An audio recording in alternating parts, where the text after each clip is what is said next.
shambil kadib London waxay ku waabariisatay waji farxad leh oo ka duwan wajiyadii hore ay ku waabariisan jirtay taasi ay u sababtay corona dartiis ayaa waxa xirnaayeen goobaha cuntooyinka iyo meelaha goobaha la fadhiisto waxaan saaka booqanay qayb kamid ah goobaha ay u badan yihiin Soomaalida gaar ahaan xaafadda Streatham ee magaalada London waxaan halkaasi kula kulmay dhalinyaro aad u fara badan kuwaas oo durbaba ka cunteynaya qaarna shax ay ka cabayeen ayaa waxa ay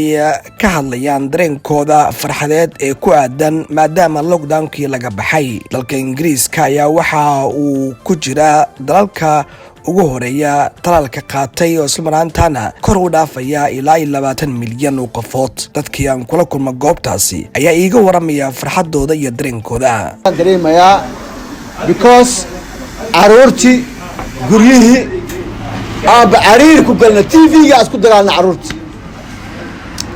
marka maanta waa nasri ilaahay noo furo oo nasr min Allah falilahi alhamdu maadaama maqaayadayni daash ahayd ma sha Allah tabarakallah maanta abuukar oo noo balaqay waxaan u duceeynaa masaakiintaas oo madaaficda ku socoto muslimiinta waxaan u duceeynaa muqdisho iyo Soomaali idin nasr Allah u keeno annagana nasr min Allah Allah noo keeno muslimiinta waxaan dheeynaa yaa rabbi iftah li wa kullu muslimiin hay'adda liido managerkeeda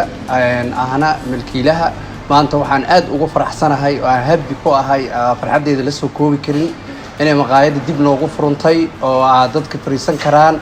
5 bilood kadib oo lockdown ahayd marka maanta ma la soo koobi karo farxadeena waxaan leeyahay dadka Streatham waxa maqaayadii way idin furan tahay waa fariisan kartaan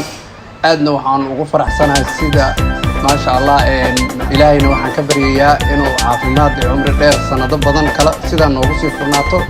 aanan dib dambe oo corona ilaahay nagu soo celinin insha Allah sida maan jecelnahay waxa kale saameyn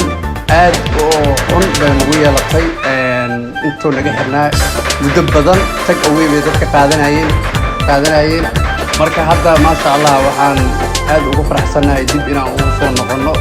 sideen hore oo caadiga ahayd Streatham waxay ahayd meel aad ku shidan oo dadka fariistaan ku sheekaystaan kafee lagu cabo oo cunto laga cuno dadka isku bismillaahir rahmaanir rahiim walaalkay qaadir dinaar waxaan kaga mahadcelinayaa fursaddan aan siisay adiga iyo taaca Streatham ee magaalada London waxaan joogaa maqaayadda liido sida u jeedaan qada ay hortaalo waxaa ilaahay mahadiisa ah in ma aragtay cudur coronavirus oo in muddo wadankan oo u xayirnaay ganacsigiisa iyo isku socodkiisa oo maanta ay tahay 17 bisha May nagala qaaday kaas waxaan u mahadcelinaynaa Allah subhanahu wa ta'ala alxamdulillah sida u jeedaan waa xilli qado oo ay ma aragtay dadku marba way wada imaan doonaan waxaan joognaa maqaayadda liido ganacsigu waa bilowday alxamdulillah wax walba sidii soo noqdeen football sidoo kale waa bilowday waxaan rabnaa inaan ma aragtay aan ogaano in ay tahay shay qaali caafimaad oo shay qaali yahay masiibay ahayd in coronavirus oo ma aragtay adduunka saameyn badan ku yeeshto laakiin ilaahay mahadiis dad badan oo Soomaaliyeed ku weyn oo muslimiin ah marka waxaa laahay ma dhaw waa iska 5 bilood 4 bilood in muddo maanan imaanay ma aragtay maqaayadaha sida ogtaa Soomaalidu waa reer guuraa waxaan jecelnahay inaan bulshaan nahnay khaasatan ciyaalka xaafadaan nahnay waxaan jecelnahay inaan ma aragtay iska xog wareysano oo aan football salfiisano oo aan maqaayadaha fadhiisano marka coronavirus wuxuu nagu yeeshay saameyn aad u weyn oo nagu yeeshay laakiin alxamdulillah anyway maanta waxa waaye